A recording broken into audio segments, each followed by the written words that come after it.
नमस्कार मित्रों। आज सावन के चौथे सोमवार की आप सब लोगों को बधाई देता हूँ। और मैं पिछले 10-15 दिनों से देख रहा था कि रक्षाबंधन की तिथि को लेकर बहुत ज़्यादा कन्फ्यूजन क्रिएट किया हुआ है 11 तारीख और 12 तारीख को लेकर।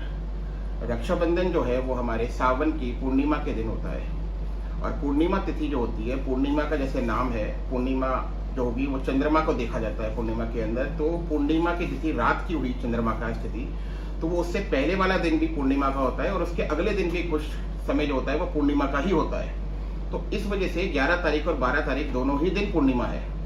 लेकिन क्योंकि ज़्यादा समय उसका पूर्णिमा का 11 तारीख के लिए है और उसके अंदर सूर्य जो उदय हो रहा है वो 11 तारीख की तिथि के अंदर हो रहा है, तो रक्षाबंधन जो है वो 11 तारीख को ही मनाई जाएगी।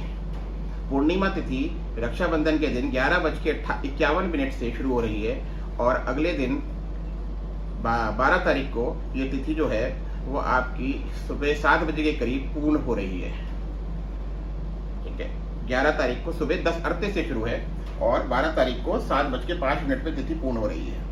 ठीक है, अब इसके अंदर जो कन्फ्यूजन क्रिएट हो रहा है वो हो रहा है भद्रा की वजह से, कि ये भद्रा काल जो है वो पूर्णिमा के दिन लग रहा है, जिसकी वजह से भद्रा के अंदर किसी भी शुभ कार्य को हम नहीं करते हैं। और ये रक्षाबंधन जो है ये एक तरीके से एक शुभ कार्य है, एक हमारा त्यौहार है पूरे साल का। उसमें भद्रा कार्य तो उसको किस तरीके से किया जाए।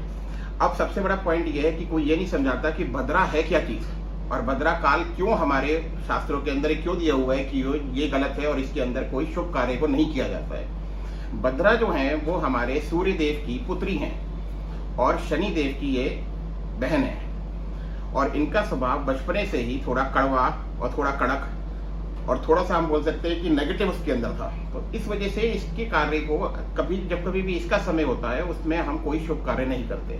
इनके इसी प्रभाव की वजह से ही ब्रह्मा जी ने इनको 11 करणों के अंदर से 7वां करण जो विष्टिकरण होता है उसके अंदर इनको स्थान दे दिया। अब आप देखते हैं हर दिन के अंदर एक राहु काल का समय होता है, उसके अंदर भी ये होता है कि राहु काल के अंदर कोई शुभ कार्य नहीं करना। इसी तरीके से विष्टिकरण जो होता है जिसमें भद्रा काल हम बोलते हैं, उसके अंदर भी कोई शुभ कार्य को नहीं किया जाता है। ठीक है, अब ये भद्रा काल जो है ये किस समय से शुरू हो रहा है और कब तक है। भद्रा जो है ये सुबह शुरू हो जाएगी, जैसी आपकी पूर्णिमा तिथि लगेगी पहले पार्ट के अंदर आ रही है और ये शाम को रहेगी, आपकी शाम तक रहेगी। तो इस वजह से भद्रा काल के अंदर हम राखी को अगर ना करें तो ज्यादा अच्छा है, लेकिन भद्रा जब समाप्त हो रही है उसके बाद के समय के अंदर आप राखी कर सकते हैं। तो 11 तारीख को शाम का समय जो है उसके अंदर राखी करी जाएगी। ठीक है, अब इसके अंदर भी लोगों ने कुछ कंफ्यूजन क्रिएट कर दिया है कि उनका मुख का समय है और उनकी पूंछ का समय है, उसके अंदर हम भद्रा की पूंछ और भद्रा की मुख के अंदर हम कर सकते हैं या नहीं कर सकते हैं। ये सब कंफ्यूजन क्रिएट करने के लिए है। ठीक है, इसको बिल्कुल आप सिंपल कर दीजिए। जब आपकी पूर्ण खत्म हो रही है, ये 8 बजे के आसपास 8 बजे की खत्म हो जाएगी, उसके बाद का जो समय है वो आपके लिए बिल्कुल उपयुक्त है और उसके अंदर आप अपना त्योहार को बहुत अच्छी तरीके से बना सकते हैं। अब बस फर्क ये हो जाएगा कि दिन में जो था पहले लंच होता था, अब जो है वो रात को आप डिनर करिए, भोजन करिए अपनी बहन के साथ में। ठीक है ना, और इस कंफ्यूजन को बिल्कुल सिरे से निकाल दीजिए कि किस समय के ऊपर हो रही है और किस समय है किस समय नहीं है। 11 तारीख को ही मनाई जाएगी। 11 तारीख को बस भद्रा का समय समाप्त होने के बाद में आप बना सकते हैं, क्योंकि 12 तारीख को सुबह 7 बजे ये पूर्णिमा की तिथि ही पूर्ण खत्म हो जाएगी।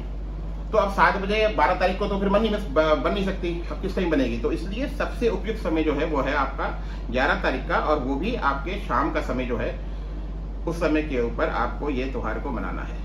ठीक है, और इसके अंदर एक और मुहूर्त बड़ी अच्छी आ रही है आपकी, जिसको हम प्रदोष काल की मुहूर्त भी बोलते हैं। वो भी आपकी है 8 साढ़े 8 बजे, ये भद्रा खत्म होने के बाद में 9:20 तक, ये 20-25 मिनट की मुहूर्त है। वो भी मुहूर्त बहुत अच्छी है, उसके अंदर भी आप इस त्योहार को बहुत अच्छी तरीके से बना सकते हैं। तो इस कंफ्यूजन को खत्म करिए बिल्कुल, और इस त्योहार को बहुत ही अच्छी तरीके से, बहुत ही सुख शांति से, बहुत अच्छे पूरे साल के पर्व को, भाई बहन के प्यार के पर्व को, प्रेम के पर्व को बहुत ही अच्छी तरीके से बनाइए। मेरी शुभकामनाएं आप लोगों के सबके साथ है, मेरे पूरे परिवार की, लाइफ इज डिवाइन की पूरी सब शुभकामनाएं आप सब पूरे समाज के साथ में है। आप सबको प्रणाम करता हूँ। माता पिताम्बरा का आशीर्वाद आप सबके ऊपर सदैव बना रहे। जय माता।